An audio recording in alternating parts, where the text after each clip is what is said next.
Hello, everyone. We Look in the are chat room. live in Oh, Whaleshares. That's okay. We have Freedom here who is going to kick it off for us and introduce the show, and then we will introduce each other. So go ahead and take over, Freedom. hold on, Chloe. I think Nick was saying something. Hold on 1 second. I've got a whole intro planned. Right. Welcome to Whaleshares. I look in the chat room. I look around. I see a lot of new faces, but it's not enough, I don't think. This means some people haven't been following the rules. Let me remind you. The first rule of Whaleshares Club is you must talk about Whaleshares Club. The second rule of Whaleshares Club is you must talk about Whaleshares Club. So this would be excellent if you could talk amongst your friends about this. We need to get their attendance as high as possible. Anyway, there have been some changes this week with the judging. We've gone for brains and beauty over brawn. We've added Curation, who's now going to introduce herself. Right now? Yes, please. Yeah. Well, hello again, everybody. My name is Anne, but you can call me Koterin or by my actual name, whatever you prefer. This is my second time participating in the Curation Lounge, and I'm pretty excited about introducing some posts that I picked today. Excellent. And we've also gone for Linda Haas this week, who's going to say hi now. Okay, hello, my name is Linda. You can always call me Linda, no need to use my surname. And I'm your friendly neighborhood rambling person that doesn't really know what she's talking about. Perfect. And of course, we've got the silver-tongued Freedom Exists. Hello, Nick. Hello, everybody. Thanks for coming to the third Whaleshares Curation event, which is great. I'm sort of looking out for TV, film, music, politics posts, so and all sorts of other things as well. So yeah, I shall be presenting shortly. Lovely. And the rapid-tongued Cubby Elizabeth.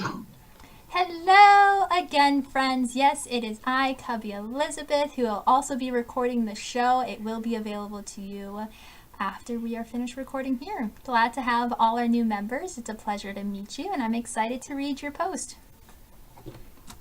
Good. And last of all, me, your host, Nick Flosses. Okay, so I should remind you there will be 10 posts curated by 5 judges. We'll go through one each and then twice through on that. And I think from that we can get into it. So I'll get Cubby to go first with her first post. Excellent. Thank you so very much. And so the first one that I would like to present is short, it is sweet, and hopefully you will love it just as much as I do. Give me just 1 second to put it up there for you. And let me just make sure that perfect. And if you're watching on Twitch, you will notice the poem is there as well as I scroll through it. I don't know how to say his name. I assume it's TC Pakanu. If he's here today, he can let us know how that's actually pronounced if I'm completely butchering it. But in any case, what I love most about this post is, as you may know, I'm a big on formatting. To me, if you can format a post really well, the content in itself will just pop from it. Of course, you have to have that. It has to be good content as well. But if it's not formatted properly, it will turn a lot of readers away from it. So immediately once I open, I love the title. It's called Again Poem. He has this lovely gif of 2 people dancing on the moon, which I think is just beautiful. And it's a cute short poem about love and time. And he has his little gif at the end. And it's been here for 3 days, and poor thing has less. I think with my vote, it got it up to 77. It probably had a lot less than that before. But I just think it's beautiful. Even if you are not the most artsy person or poetic and don't really see it or like it, I think if you read it, you'll think it's beautifully done, and it's very simple and easy to follow. So this is the first one I do. I hope you guys liked it. Hope you'll share some extra love and put some comments in there on your thoughts. Yeah, I'm just reading through it now, Cubby. It's a beautiful little poem there, very sweet. I am a huge fan. Yeah, absolutely. This is definitely worth more than its current value. Definitely. I just had a speed read of it as well. Yeah, no, lovely poem, and I think the GIF is particularly nice. Yeah, no, great little poem.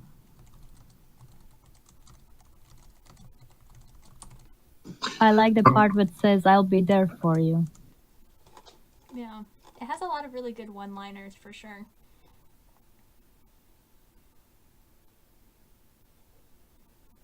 Shall we move on to freedom? Okay. Yeah. Let me just bring it up for you.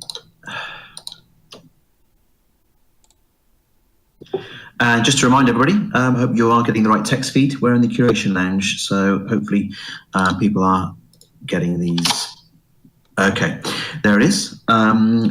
This is a guy who does a lot of business work in Asia.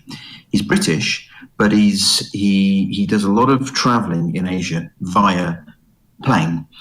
And this post is crammed with photos. And it's really a kind of photo story in many ways because it gives you this beautiful insight to one journey that he recently did.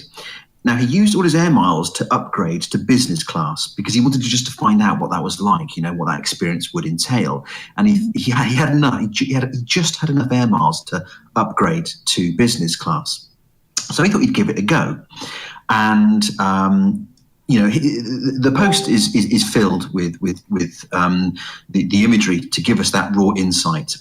It's more about the visuals than it is about the text. The text that he's written is very well written, by the way. Bit of cheeky humour in there, and it's nicely laid out, very well presented. But it's the images that really give you that raw insight. And my word, is it a very sort of luxurious experience. This is with Royal Thai Airways. At first, I thought, well, this is going to be a pretty average post, nothing much here, nothing much to see here. But looking through it all, you get a really great experience of what it's like to be as a business passenger on a Royal Thai Airways 747.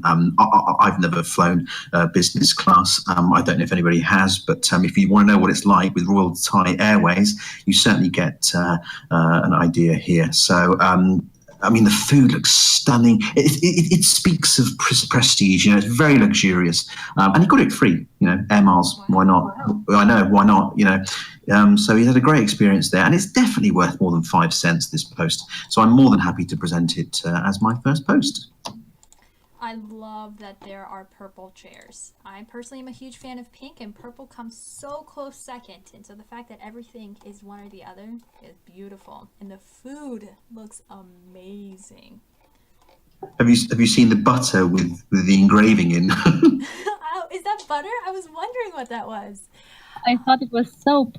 Me too. No, that's butter. I mean, that's the length they go to. Has anybody here been on a first class or business class?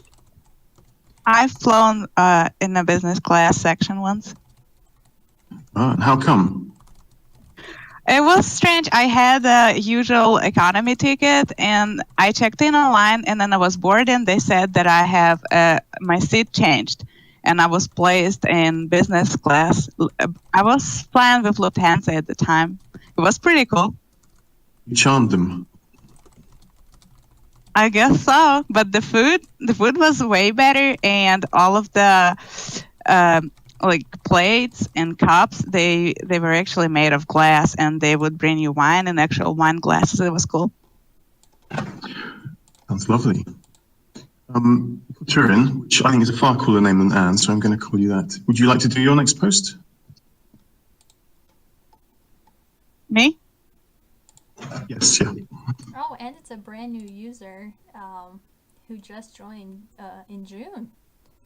So he's only been with us for a little while. Yeah.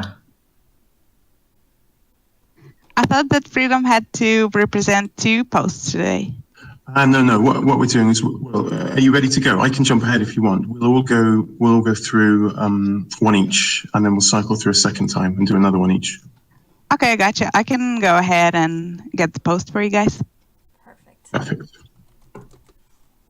Yeah, some of us will just chat in the meantime while you grab it and post it, so there's no delay. Like- So if we're chatting, just go ahead and post it there, and whenever you're ready, just start chatting, and we'll seal our lips.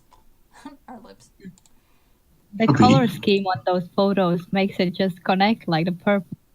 Cubby, could I get you to put push to talk on? Because sometimes when you're typing, it's a little bit of interference. Absolutely. Okay, as you guys know, I like to play video games. I told you that last week, so that's why I couldn't just walk by that one post. It talks about retro video games that were remastered. The only thing I thought was strange that it doesn't say what console they were remastered for. It talks about Tomb Raider Anniversary, one game among the other ones, and it doesn't say what it is for, because I do have a few games that I bought a couple years ago that were remastered for PS3, and I was just wondering if he was talking about a newer version of the game. Well, overall, it was a pretty good description of all video games that he listed, and he talks how the graphics change and what new things they added to the games. So I think anybody who loves to play games and is into nostalgia, they are very welcome to check it out. Oh, this is an interesting one, Kotarin, because I'm always fascinated with remakes of films, but with games, I'm not so in the know about. But this is a great post. Sheds a lot of light on that. I mean, remaking of games is that pretty commonplace now in the games industry? I would say so, because I know that they're making one of Final Fantasy games, but I'm not sure when it's going to come out. But some of the older games that came out for PS1 and PS2 are remastered for PS3, probably not 3 anymore, but 4. I think all of the previous Bioshock games were remastered into one, or like remastered, I think just graphics, and they are now all available for PS4. Wow, cool. Gotcha, and I've spoken to you before about computer games, haven't I? And am I right in thinking you're a big computer game geek in that you dressed up like characters from computer games? I only do that for you, Makana. I usually don't do that. I only do that on weekends. I mean, I probably could do that just for fun, but usually I only do it once a week. Oh my god, once a year. Once a week. We need Freudian slip there. I only dressed up as Tomb Raider once, and once I dressed up as a splicer also from Bioshock. Just felt like being scary. You know we're going to need to see the Tomb Raider picture at some point, maybe next week. I still have the costume. So in this post, it says they put Resident Evil as number 1. When was that remade? Money! Sorry, Linda, what was that? Money! No, yeah, sure, I get that. But do you know when they remade it? I thought why? Oh, I'm not sure when they did remake it, but that was my initial question, because he didn't mention what console it was remade for, so it's hard to say. But if I were to guess, I would say probably PlayStation 3. Okay. Because the Resident Evil series, they're like very old games. Did you play video games? What's that? I was just wondering if Cubby plays video games, but I don't know. Is she gone? Is she there? Oh, I don't play video games. I did at one point, but not really anymore. And no, I'd much rather roam around on Steam and chat. Video games have never really been my thing. I sometimes play board games, but even that, I don't know. I like to watch people play, so like my friends will like do their thing, but I'm not really into it as much as they are. Poetic Snake loves Pac-Man. Maybe they could give that an update. Ooh, I love Pac-Man. They had that. I do. Tempting. Have we got any more questions about this post? Now I feel like I need to play more video games. Yeah, do you know what? Sometimes I'm not a massive gamer. I do like playing some video games, definitely. But I do feel sometimes, bearing in mind the speed of the industry and how it changes and how consoles are coming out every year, I feel like I'm missing out sometimes. Well, it's definitely hard to keep up because they keep updating it and change it, so then you need a new one, and it's a lot. There's a thing about video games that I have a lot, but most you just get bored of. Yeah. Well, it depends on the game, but most I generally don't get bored of. I just either complete them and move on. I usually get sad if then I beat the game, and it always takes so long to wait for another one, like 5 or 4 years, and it makes me so sad. Yeah. By the way, I think the latest Resident Evil, not the one that he talked about in the post, but the latest one that came out a few months back, you can play it on VR. You can play it what? You can play it with VR, the Sony VR. Oh, wow, that would be terrifying. All those monsters coming at you. Oh no, I don't think. Yeah, I'd need to play that with people with me. You can buy the Can't kit even now, watch can't the you, movie. for home? You can buy what? You can buy VR kits now for home. I guess they're incredibly expensive, and next year they'll be much cheaper, and then they'll be cheaper again, and soon everybody will have one, and then someone will invent a sex game that really works, and then men won't need to leave the house. Oh dear, I don't think Nintendo are going to be getting into that area just yet. Oh boy. So who's up next? I think it might be, but I got If it makes money. It would make a lot of money. I got to check out VR a few weeks ago, and one of the games that I tried playing was a shooter, and everything was cool. I loved checking out the scenery. I just felt like I was there, like I was there, not in the real world. But then I saw some monsters and huge insects that I was supposed to kill, and I killed 2 of them, and I got so scared, and I took it off. Oh, Beakart has just made an interesting comment there. He said, that might be true. The first VR set was invented for porn. Maybe it was. Who knows? What if anybody could fact check that? you would need various unconventional attachments for it to be effective in any sort of way, wouldn't you? I don't know if I'm sure there's people working on prototypes, but I haven't seen anything for sale of that kind of thing. Well, maybe Beakart can help you out there. I don't know. But anyway, sorry. Go ahead. They would probably throw in a sex doll as well, just for you to feel it. Yeah, that could be the thing, couldn't it? Should we move on before this goes? Okay. Yes.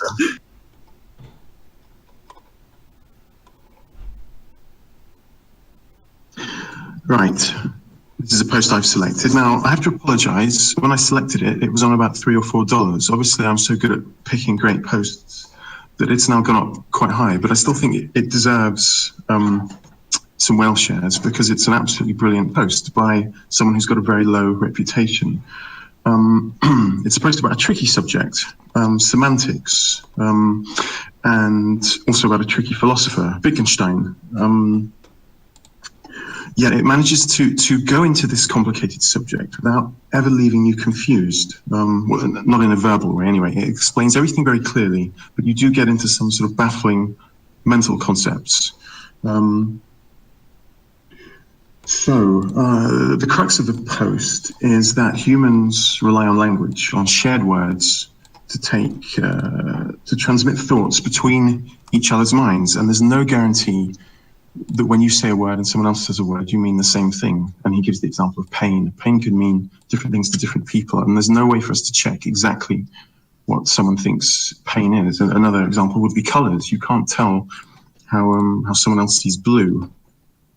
But he comes at this issue from many, many different angles, and it's such a good essay. It's almost, you could say, it's almost at an academic level of understanding, yet it manages to keep everything simple.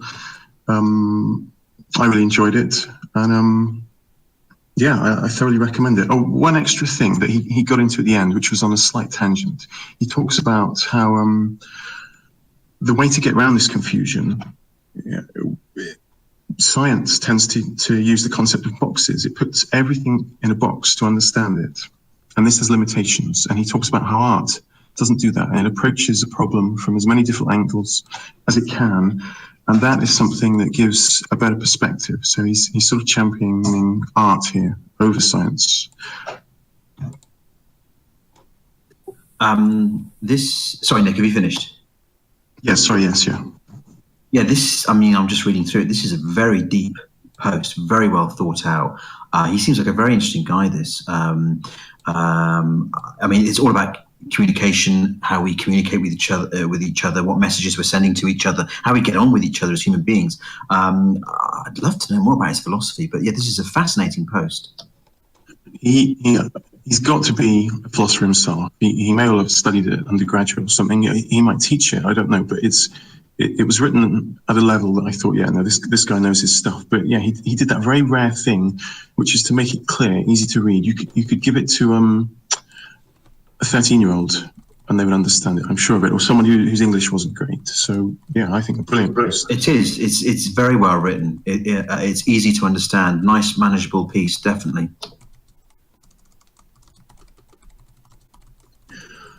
Any one of our judges a philosopher?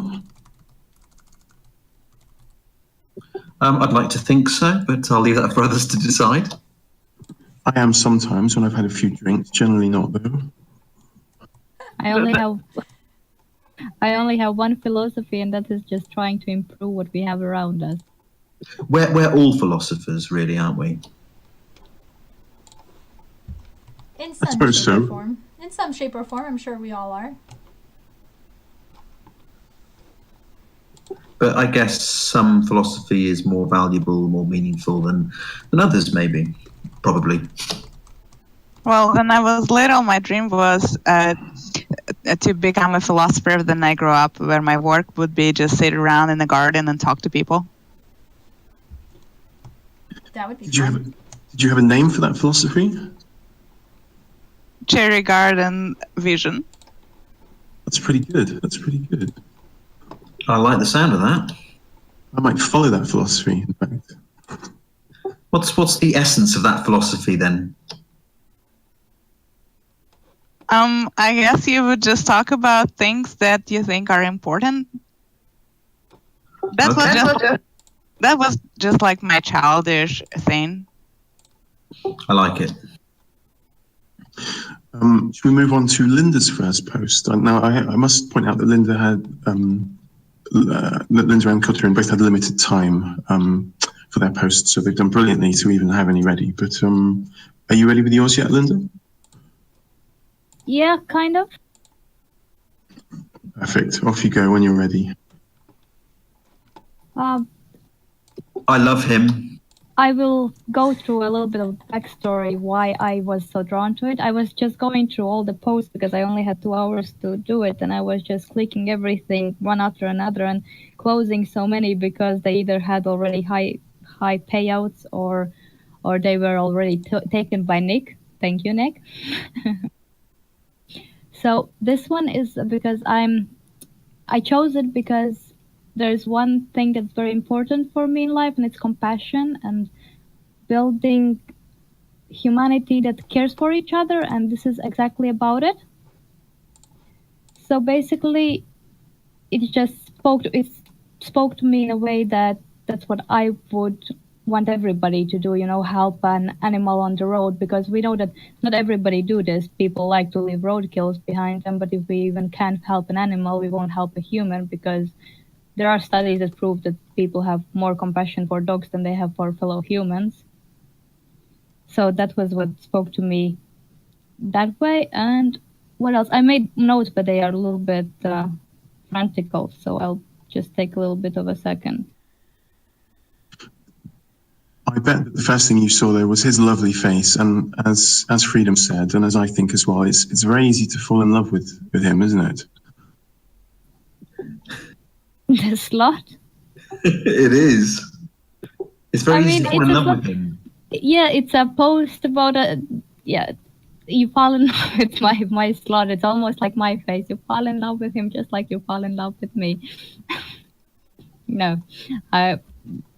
Basically, the post is about a person helping an animal on the road because sloths actually move very slowly. As I saw, the post is with a video how the boy basically write about how it is very scary on the roads of Panama, if I'm not mistaken, because there is a lack of police officers, a lack of people who abide rules on the road, so it's not very rare that roadkill happens.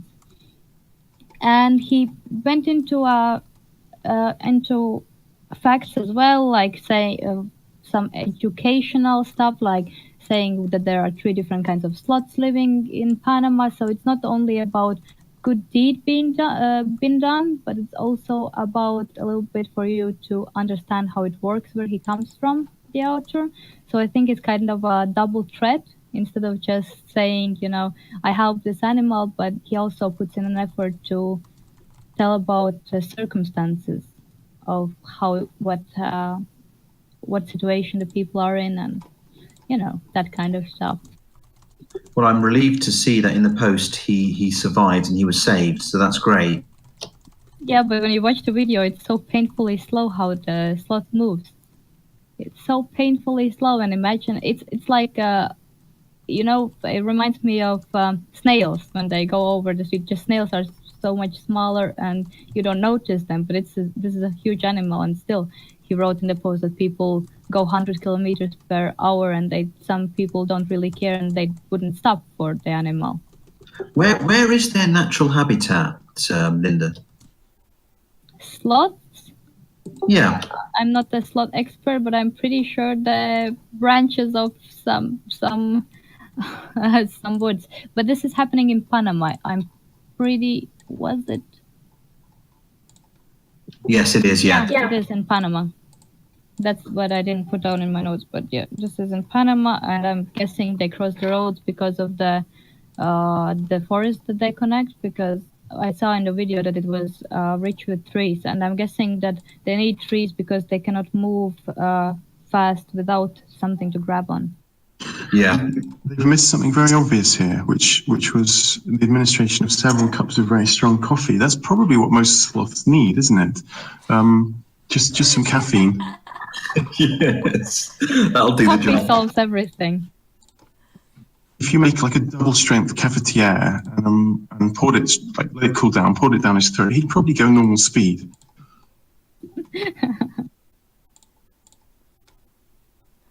That is hilarious, and the video is so cute.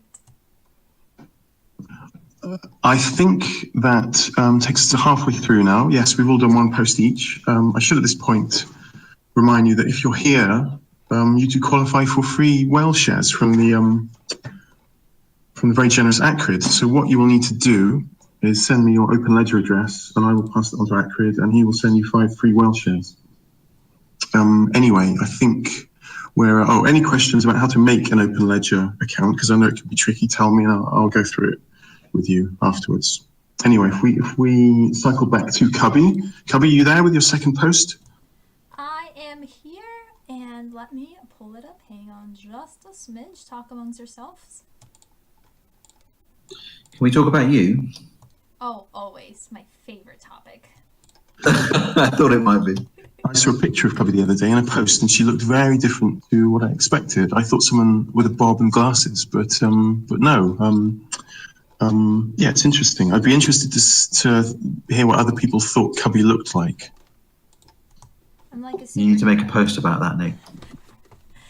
You do, and you have to add that video, that pink video that you thought that reminded you of me. I will put that on at the end, and you can also see the world that I thought Cubby lived in. It's something from Lazy Town, if you know it, but I'll find it for you. Alrighty then. Yes, but it's too small, Krista. I can't see it. I saw a close-up pic. Thought, I did not expect Cubby to look like that. Yes, I'm just filled with surprises. And so my next post is a philosophy post. I guess that's so handy since we're all philosophers in here now. And it is by Arckrai, however you pronounce that lovely name. And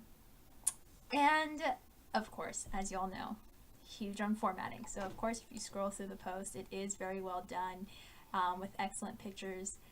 Oh, look, someone else was debating on picking this one as well. I love it. I'm so glad that I have someone else who thought this was in favor. Yeah.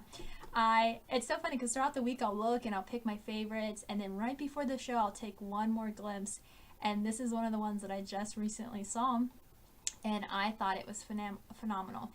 It looks like a long read, but if you scroll to the bottom, you'll notice that it's quite short of a read, and it's all about, if you see someone in help, would you stop or would you keep going, and the moral laws behind that, and what it would cost you to stop and help someone, and what it actually costs if you just keep going. And then I love one of their sentences in there where she says, helping a stranger in this situation is definitely the moral right thing to do, but we are not morally obligated to do this, which is a philosophy debate in itself of morals and laws and human nature and all of that. So I think she puts a really good spin on it. It's short, it's sweet. She has a beautiful quote at the end by Martin Luther King that's life's most persistent and urgent question is, what are you doing for others? And I've heard it best said by some people who say, kindness costs nothing, but it means everything. And so I just think it's a wonderful reminder of that. And even though her reputation, or his, whomever this person is 61, and they've also been here since June, it's at $2 now, but I just think it's a phenomenal message. And so that was my pick. So just scrolling through it, what are your thoughts? I enjoyed this. Oh my God, I enjoyed this post, and it kind of made me think that not only we should help people not to die, we should probably help them die than it's needed. Yeah, I mean, there is a part. I mean, this is a great post. There's no doubt about it. There's a lot of positive vibes and messages coming across. No doubt about it. It's a great post. There is one part though which does sort of perhaps go a bit too far for me, in that it says, look, if you don't help that person, and that person then subsequently commits suicide, then you should be held responsible for that person committing suicide. I probably wouldn't go that far, but the essence of the piece is very positive. Yeah, I must have missed that part. I don't even remember reading that. But It's a tricky area of law, isn't it? You're essentially getting into the area of the law of torts, which I think Freedom knows more about this kind of stuff than me. But it's whether you have a duty of care or not, and it gets very, very messy because you wouldn't know, that the person might be in some danger to help someone. But no, I think it's a really good, thought-provoking post, Cubby. No, very good. I wish she had shared her thoughts on that a little bit different, because if you were to change it from suicide to which bit? Sorry, Cubby. the part where he just read, where The bit I mentioned. Yes, that if you don't help someone and they commit suicide, you should be responsible. Oh, we seem to have lost Cubby. No way. Can you hear me now? There's a case in the States at the moment, isn't there, of Heroic 15397 has pointed it out, a girl who persuaded her boyfriend to kill himself. I believe she wanted to feel like a victim. I don't know very much about it, but it's another tricky legal case, isn't it? Yeah, I think if you persuade someone to end their lives, then that's a separate situation again. And I think there is some degree of blame that you can justify there for the person who persuaded the person to take their own life. Yeah, but then there's the fact that if you were able to persuade him in the first place, he already had those thoughts, It's kind of tricky. There are people who you can never persuade to do those kinds of things, and then there are people who already have this, and I think that's a deeper issue. Yeah, sure. No, absolutely. I would agree with that, Linda. But I'm just thinking, yes, okay, you're gonna be predisposed to those thoughts anyway. But if somebody is there coaxing you, enticing you, I think there is a kind of something that maybe the law needs to step in there and say, no, you shouldn't be doing that to people. Yeah, well, that's obvious. I think the point she was trying to make, now that I'm rereading, I'm remembering my thoughts on that point exactly, is when we allow cruelty to happen in the world, and maybe cruelty is not the word that I'm looking for, but for example, if you witness someone commit sexual harassment at work, or you witness someone commit something that could lead to the death of someone and you don't say anything, it's pretty much the same thing of walking by someone in need. Now, I don't think she expresses it in that way, but I think that's the overlap meaning of what she was going for. Can you loud up a bit? Sure, I can put the mic a little bit closer. Let me know if that's better. Which is still a huge extreme because you can't be responsible for the actions of others. But even bystanders are held accountable for certain actions that take place, and as they should be, because if you see something, you should say something, and if you don't, the consequences of you not doing so could be far more devastating whether you realize it or not.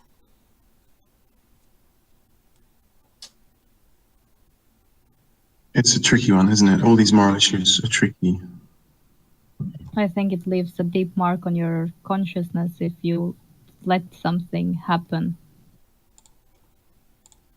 Yeah, it's definitely food for thought, something to think about, and it is a bigger issue, and not one person can explain it with all the different variables that are out there, but I think she did a really good job of touching it, and I do agree that one statement that she made doesn't necessarily encompass her entire point, or I think the message she's trying to get across, but I think if you thought about it for a little bit while and put some variables in there, it would make a lot more sense. But I'm glad you guys enjoyed it. I'm glad that you liked it, and I hope that you guys share some extra love on there and leave a nice little comment. Yeah, no, I think it is a great post overall, Cubby, definitely, and I think it's quite a brave post in many ways. I think it deserves a lot of credit. Yeah, I agree. Freedom, are you ready with your next post? Yes, I am. Just bear with me.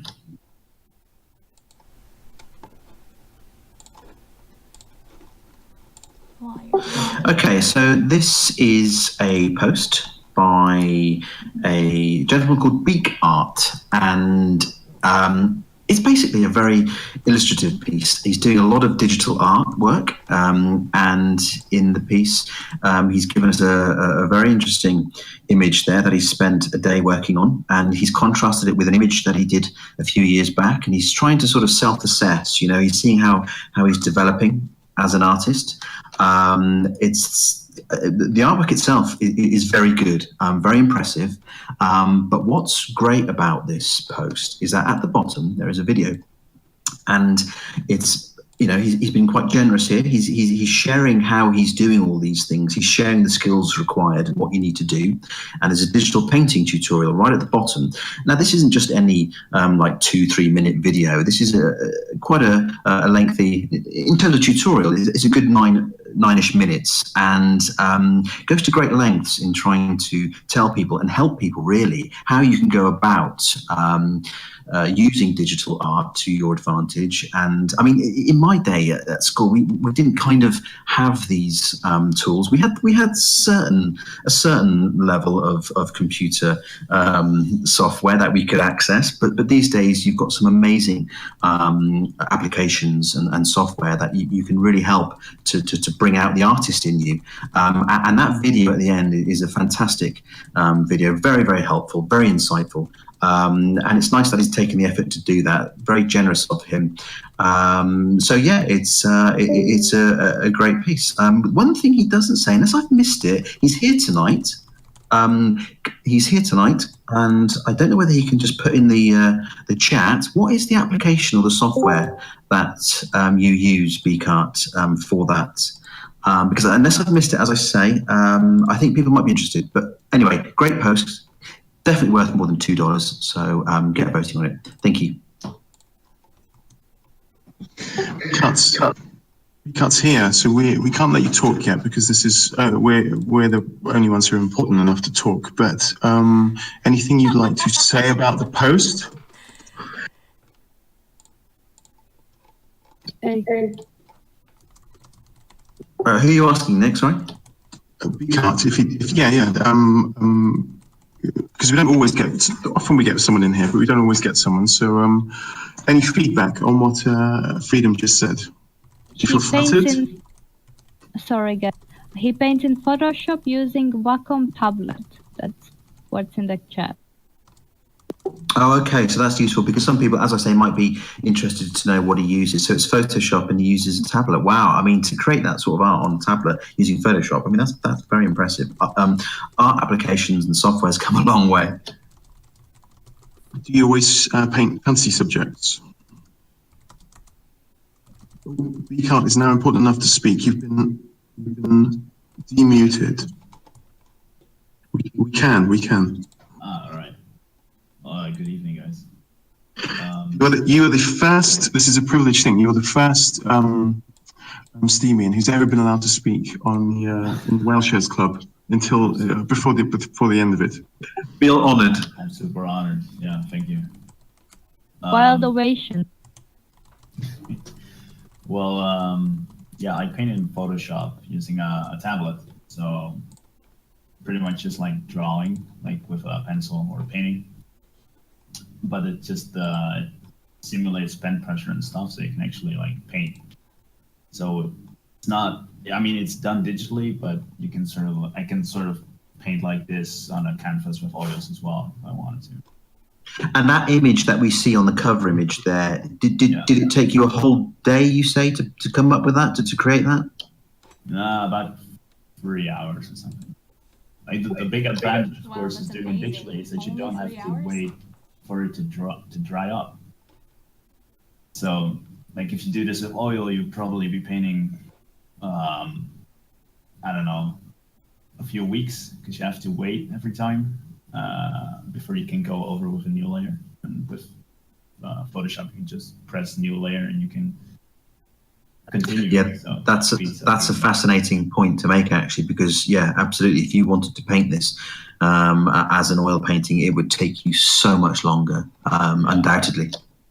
And thus way more expensive for clients. So then you don't have Magic the Gathering and all that. Yeah, another advantage, expense, absolutely.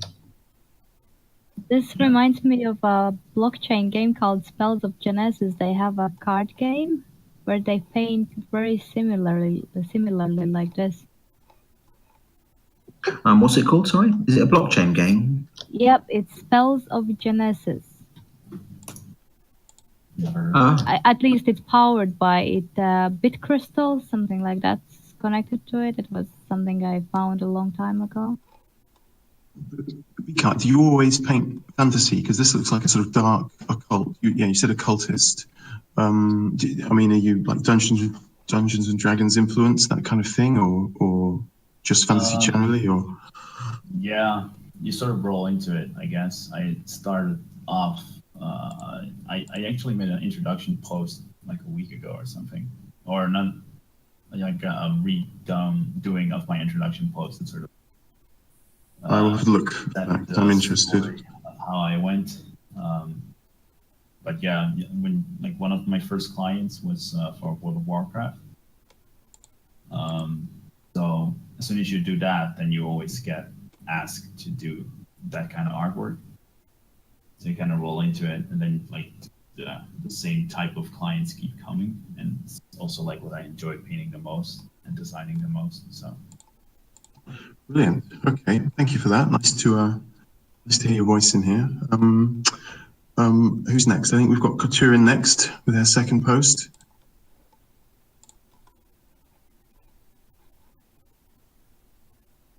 Okay, this is the post that I'm going to be talking about.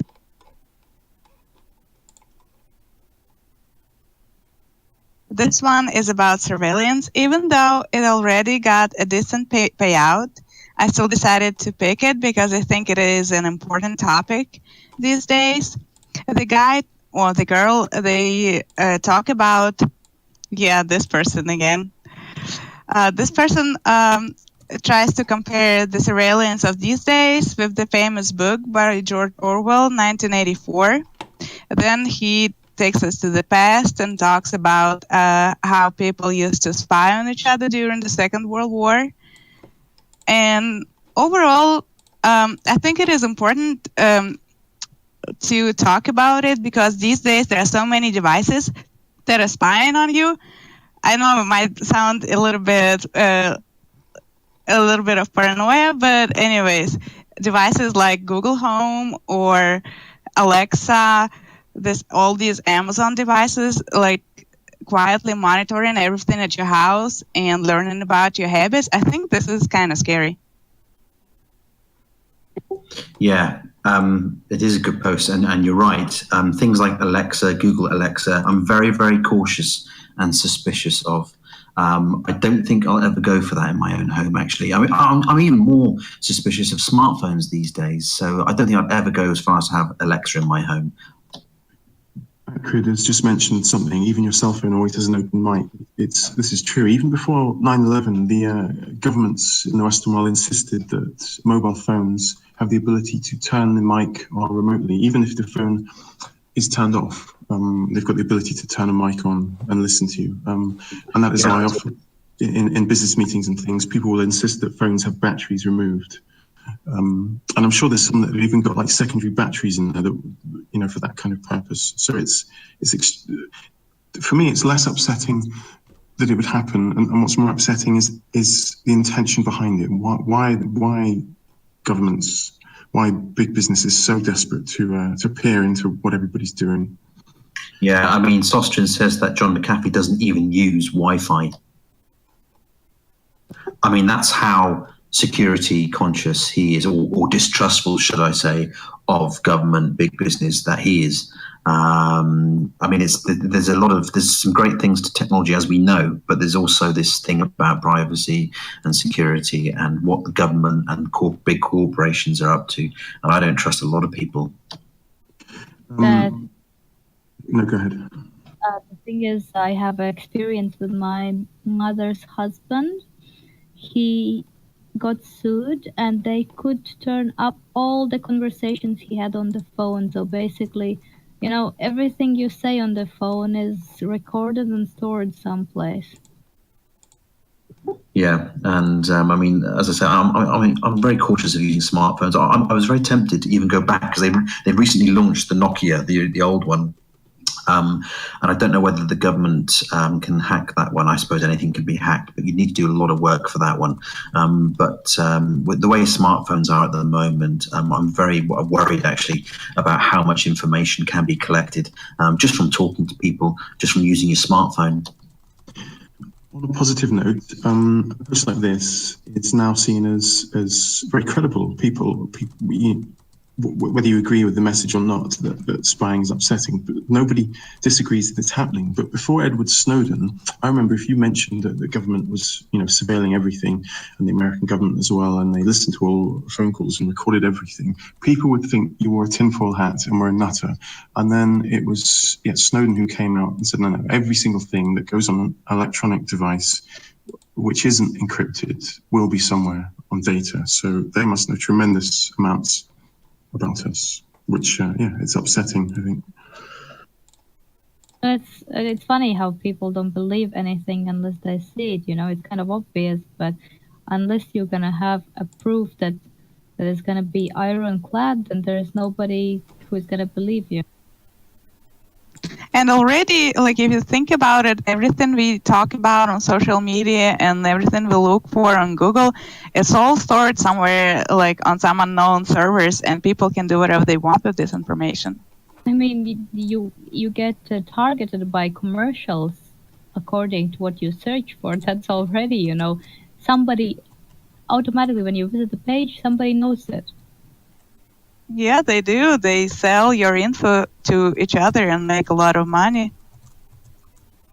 Now I know why you made that comment earlier when I was sharing another one of his posts. So he's a popular guy tonight. 2 of his posts were selected for tonight, and I didn't even realize this one, but I just left a comment in there, and I was telling him it's so funny how he ends his message with, you know, privacy is a human right, and how often do we give up that right for daily luxuries? Every time we go online, every time we turn on a camera, every time we go on our phones, every time that we post on Steemit or anything in between, we are willingly and commonly and for hours a day giving up the right to privacy. Now, regardless of how much information you filter or you don't put online, the fact of the matter is everything you do is electronically submitted in one shape or another, unless you are physically doing it yourself like they used to, which is not very commonly done anymore, especially if you are using Steemit and other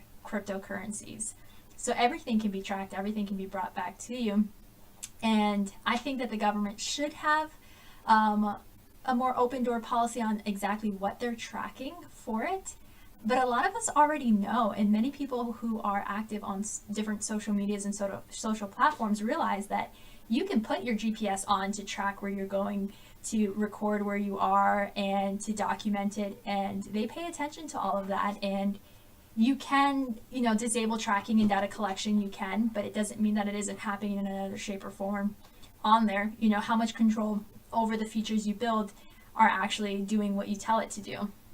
Unless you're like Marky Mark, who builds your own little game toy, you know exactly how it functions and what it does because you built it. And so it's a good reminder that you are being watched, and I think it puts people at a different level and makes them more aware of what's going on as well. Because people act differently when they know someone's watching. And sometimes that behavior is more ideal than when they're not, because it seems like when we're hiding things, we act out of character. Or if that is our own character, it's not the most mutually beneficial one than if you knew someone else was watching. The thing everybody can do is, something I always do is, with a new computer, if it's a laptop, put a plaster over the, what's it called? The camera. And there's a funny picture of, who's the Facebook guy? I forget his name. Zuckerberg. Yeah, Zuckerberg with his laptop, and he's got a plaster over the cam thing. So if he's doing it, then we should be doing it. Well, he knows what his company is doing, so. That's for sure. I think there's a movie about it too, and he actually fled the country because he released information of the government actually watching people, and I wish I knew what it was called. You know what really grinds my gears? The fact that the government is going to spy on us, and when we do something wrong, they're going to catch us. But when we need help, when somebody is, let's say somebody abducts me and I still have my phone on, they will never track me because I cannot admit it, that they're tracking me. Yeah, I don't know how the laws work in different countries. In the U.S., they hype a lot on innocent until proven guilty. And just because they can prove you're guilty doesn't necessarily make you it, because there's certain things that weren't ethically or morally or legally obtained evidence. So there's Actually, you guys remember this guy who ran that site where they were selling drugs, and he got caught, and the government, like the cops, they were collecting data from some servers, and they wouldn't say where they got the info from, but he still went to jail, and they were not charged with anything. Is the Silk Road or something? Yeah.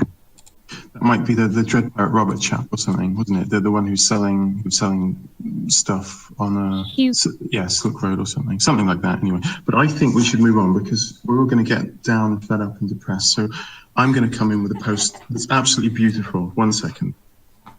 Yes, no more depressing talk, people. We have our freedom, and let's keep it to the best of our ability.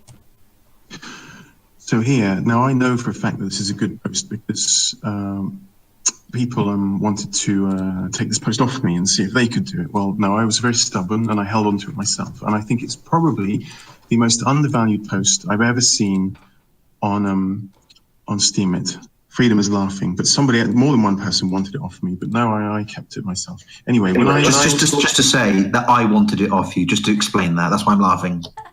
Yes, but you weren't the only one. There were other people who were. But anyway, yes, we shall. Linda saw it as well. Oh my God. I was first. I'm the champion curator. Anyway, the point is, this poster has got a reputation of 33. And when I saw this fantastic post, it was on only 8 cents. And I think I looked just now, it was only on 9 cents. So no, perhaps no, it was not in 8 cents because I voted with my vote and it's 4 cents. So take it out, and it was 5 cents before. Oh, well, it's now 16 cents. Double. We're having an excellent effect. Anyway, I better tell you what it's about. Okay, so this is about an Irishman who every now and then he likes to go running in the mountains, and you can see from that picture that's absolutely beautiful, isn't it? And there's an area of 10 different mountains together, and he agreed with a friend to go running in these 10 mountains. And he was training and getting fit. And he was a little bit old to be running that far. And then just before he was about to start, he got beaten up by some sort of MMA ninja who kicked him loads of times in the leg, so a proper trained fighter. And it left him in a state where he could easily have thought, I'm not going to do this run at all. But anyway, so he decides, no, I'm not going to be beaten by this being beaten up, by being injured. I'm going to do the run anyway. And the post takes us through, I suppose, the story of the run, and it's a lovely story. He gives us a picture of each of the mountain peaks, of the 10 mountain peaks, and you get some beautiful Irish scenery, and there's a video as well, so you get to hear some lovely Celtic music. And it was another one of those nature posts where halfway through you actually feel like you're there with him. Like I've gone jogging when it's cold out in nature, and you feel it on your cheeks, the cold wind, and your skin is tingly, but you feel really good. Well, I got that feeling halfway through reading this post. And anyway, his leg holds up just. He carries on running. He gets to the end. Oh no, there's a funny bit where he falls into a swamp up to his neck. But anyway, he gets to the end and completes the run. So there's no real twist to it, but it was just beautifully done. A lovely story. Yeah, I can't recommend it enough. And I'm sure the other people who like this post as well would like to talk about it. So I will let them have a say. Well, I would echo everything you've just said. I think the way he wrote, there was something in the way that he wrote about this experience, and the way he sums up the mountains and where he is. I mean, I've never been to Ireland, but he captures it so well. He paints the scene beautifully, in addition to the photos that help, obviously, to paint the scene in your mind.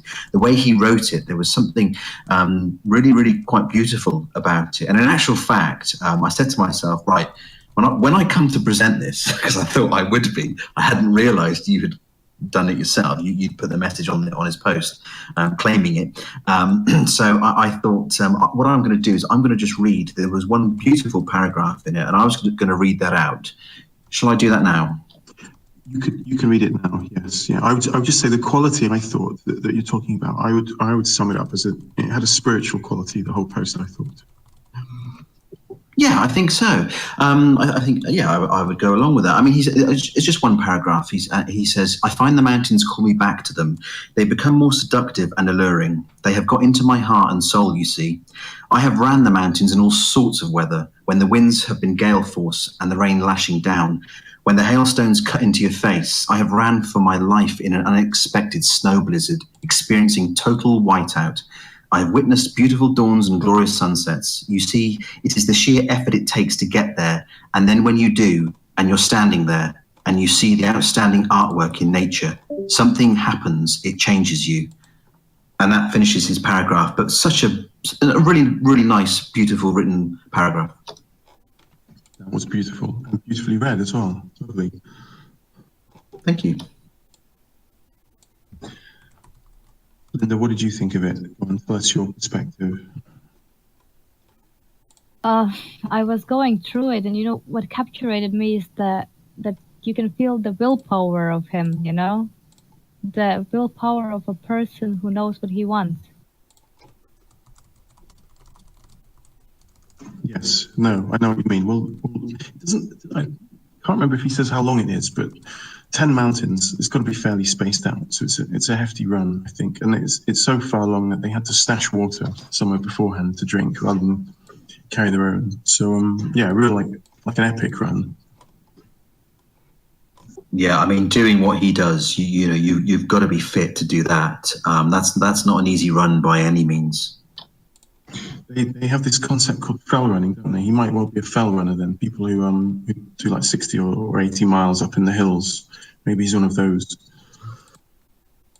Yeah, absolutely. I think Acrid makes a nice point there.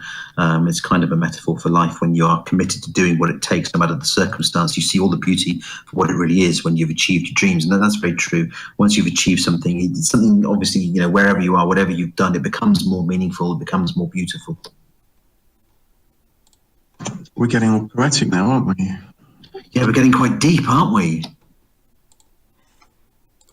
I think it's nice. I think it's good. Anybody else would like to comment on this? Cubby? Job well done. I think it's beautiful, and I love that we're all fighting about it. Makes it all the better. It just goes to show that, you know, when good quality is shown, everyone adores it. And if you look at his page, he's written a couple of things before, and he doesn't get very much attention on his blog post. So I hope that from this, a couple of more people will follow and engage with him and support him so he can continue to share wonderful works like this with the rest of us. So I'm glad that he's here on Whaleshare with us so that we can all admire him, because I don't know if I would have found it otherwise. And so thank you so much for fighting amongst yourselves to getting it and that we're all here to enjoy it together. I don't normally do this very often, but I've re-steamed it because I think it's good enough that it needs a bit more attention. I thought you were going to say you were going to sing then, but that's okay, carry on. No, I won't be singing this time. No, we had if Severo's here, he sang last time, didn't he? But anyway, we might get some freestyling at the end. So maybe we can move on to the last post. But before we do, I will say thank you that so many people have turned up here, and we will all have a chat in a bit. It's an excellent attendance. Also, if you want free whale shares, Acrid is giving them out. So all you have to do is message me, Nick Flossus, with your open ledger address to get free whale shares. That's essentially free money for your Steam posts. If you don't know what open ledger is, then tell me and I can help you set one up. So we can do that as well. But yes, get ready for the chat. You can tell us what you think of us at the end, or you can throw abuse at us, or maybe you've fallen in love with some of our new judges or something. So anything you want to say, we'll listen at the end. But now I'm going to hand you over to the last post, which will be given by Linda.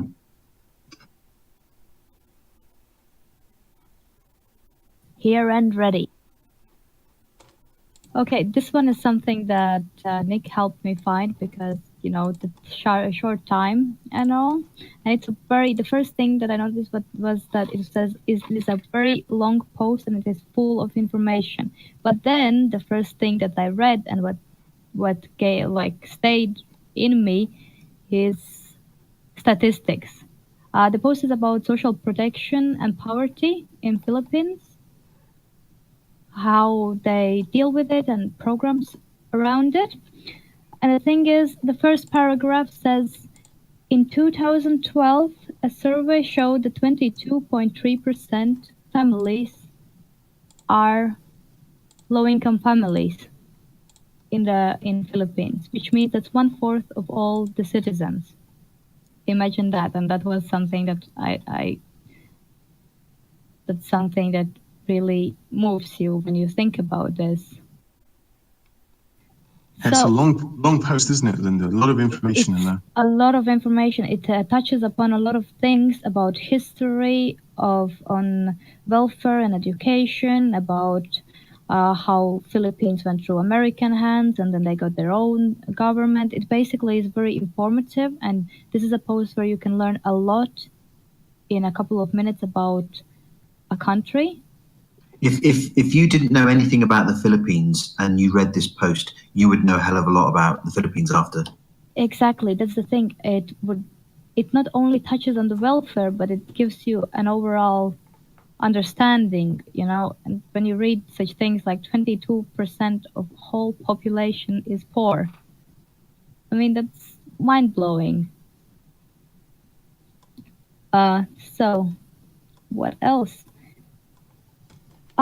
Basically, it touches on on one program particularly that provides help to families that have underage kids. They talk about that families are given seminars, they are given educational training just to help them not stay underwater, you know, but give them a chance to actually fight for their life. And what else? As I'm saying, my notes are kind of frantical because I did this in the last half hour. It's a very dense post, so it's hard to give a narrative of it. It's more that it's something that if you wanted to learn about the Philippines or wanted to read about some of the poverty or something, it's something that you could refer to, I suppose, isn't it? So it's a hard one to chat about, but it's an excellent one to say, have a look at this. That's not what I just think, anyway. yeah, exactly. It's not just a post. It's like it gives you an insight that kind of alters your thinking in a way, because it kind of opens your eyes to how other people live, you know, because when we live in our first world countries, we have no idea what real poverty is. The people that are low income families here, they get all kinds of grants, they get all kinds of help, and there they still get help, but it's not so advanced yet, you know, and that's something that leaves you speechless. Yeah, it has a real impact, this post. There's no doubt about it. And as we've said, you know, there's tons of stuff in here. It's certainly worthy of a whale vote, definitely. Well, it's all thanks to Nick, because he's the one who found the post. He's just so generous because I was the stand-in judge. Thanks to Nick, I was given the chance to present this, and I think that's a worthy post for everybody, because that's not just a light read that you just read and forget. That's something that really makes your brain actually work. Well, you've done a great job of presenting it, Linda, and thank you for stepping in, because obviously we've had two judges that couldn't make it, but you've done a great job of stepping in, and Curation as well. Yes, I should echo that. I think you've both done brilliantly, especially at short notice, and I think we've had a nice spectrum of the best of Steemit tonight. I think it's awesome. So. Do you know, that's what's great about these sessions. That's what really comes out for me, is the fact that, you know, there's so much creativity and skill and talent out there, and that when you bring it together in a session like this and we share 10 posts, we can see the real broad variety of skill that's out there, and the quality of posts is fantastic. It's just the gems that sometimes would not be seen. Exactly. Well said. Well said.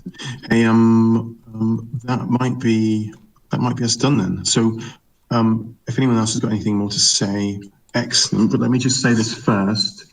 Once again, if you want free Whaleshares, like just free Whaleshares sent to you by Acrid, give me your details, and I will ensure that he sends you some. And if you don't know what they are, or you want some help with setting up an OpenLedger account, then tell me, and I will do it for you. And one thing I also promised you was my interpretation of what it's like in Cubby World. So I'm going to give you a YouTube link, and this is what I thought Cubby's life was like. Oh, I'm looking forward to this. And if you're watching on Twitch, I'll play the video there for you as well. It is so funny, and if you know anything about me, you know how much I love pink, and so it's very fitting, to say the least. But is it like Dora on steroids? Yeah, pretty much. Which is so funny. But just to comment really quick on the post that you had just mentioned, I almost wish that they had made it a series versus one big long post, because I think each topic that he touched on could have been a post in itself, and he could have referenced the other one and kind of built it up and made it a series, that it wouldn't have been as long for it. So that would have been my only comment or critique on how he or she could have made it a little bit better, is by breaking it up into different series, because these really long posts are amazing and we gain so much out of it. But if he had made it, or she had made it, into a smaller series, I think it would have grasped a lot more people's attention, and it would have been easier to navigate and read through. That's a good point, Cubby. Hey, Krista has pointed out that if you want some help as well, she can help you, so you can message her. But on that note, I think I'll thank everybody, all of our judges, particularly Cubby, who's done, who's recorded this as well, and the people who stepped in, and our old hands as well, and Acrid, who's the generous man who dishes out the Whaleshares, and everyone for turning up. It's been another record week, I think. So brilliant. Do I get a shout out? Well, you're one of our old hands, but yes, of course, yes. Okay, you can say my name. Particularly Freedom as well, who's so lovely, and he's got such a nice voice. And thank you. He's a stalwart. But yes, every Monday at the same time. If we can now go through with the admins and take off everybody's muting, and we can all start shouting at the same time, that would be lovely. But before that, thank you so much, everyone, for being here. You have been listening to the Whaleshares, where every Monday night at 7 p.m. Eastern, myself and 5 other curators will be presenting 2 posts each. So make sure that you join the server, make sure that you interact, make sure you post your contact and post promotion, because you never know, you may be selected next. Thank you so much, guys, and we'll see you next week. Everyone say goodbye. Bye.